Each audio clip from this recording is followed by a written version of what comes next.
Now, even Ralph Nader says he wants to have, like, official inquiry into the refs. What do you guys think of that? You think the refs perhaps were not as accurate as they could have been?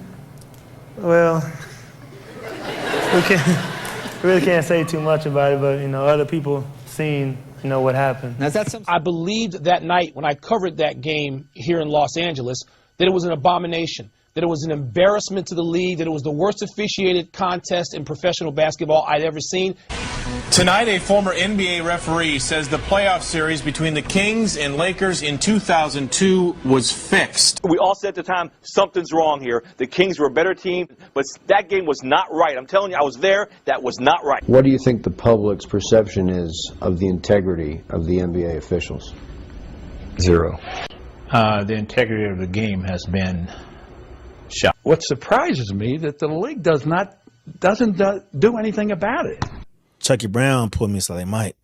If they're bringing a certain crew, it's going to go a certain way. I was like, man, bullshit, man. It's the NBA. Ain't no way.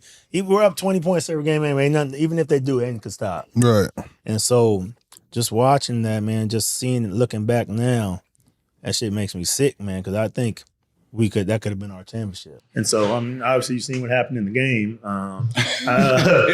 But, we were definitely the better team that year. I know that for sure. But,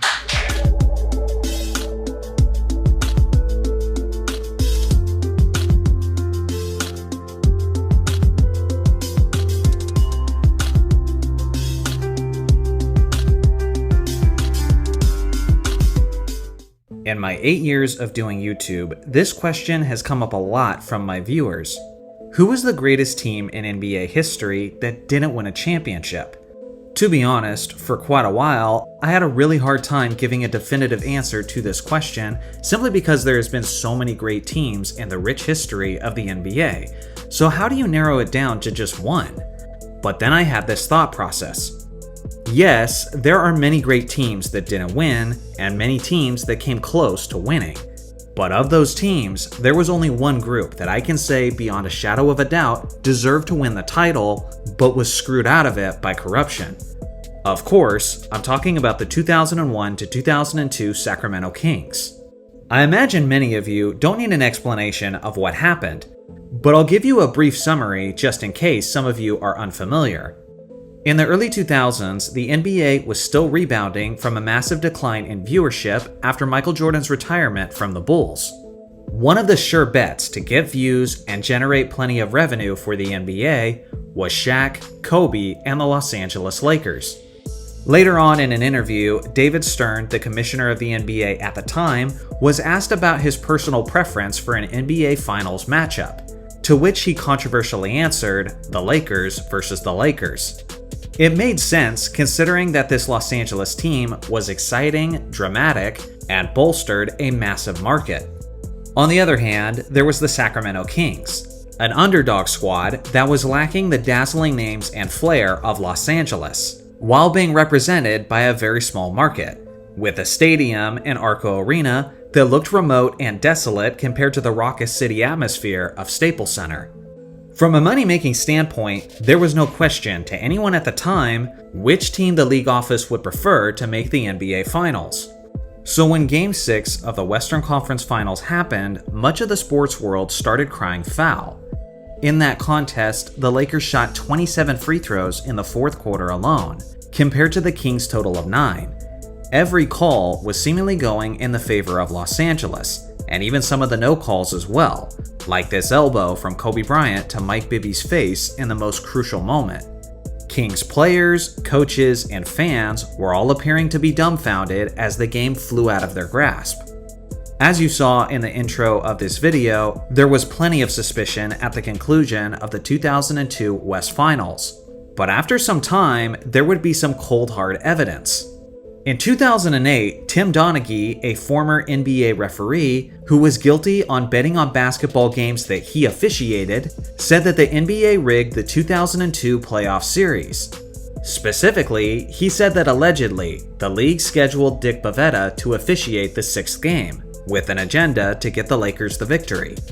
If that is indeed true, then he succeeded in his mission, and the Lakers would go on to win the series, and easily win the championship in a 4-game sweep over the vastly inferior New Jersey Nets. So now you know the essentials of this situation, but now here's my perspective. My history with this team is actually a rather interesting one. For the entirety of my life, I have been a passionate Lakers fan.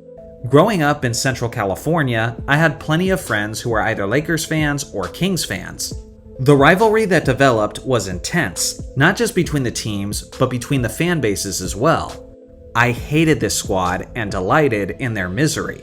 So you can only imagine how happy I was when the Lakers defeated them in the Western Conference Finals. But in the years since, that positive memory has been growing more and more bitter.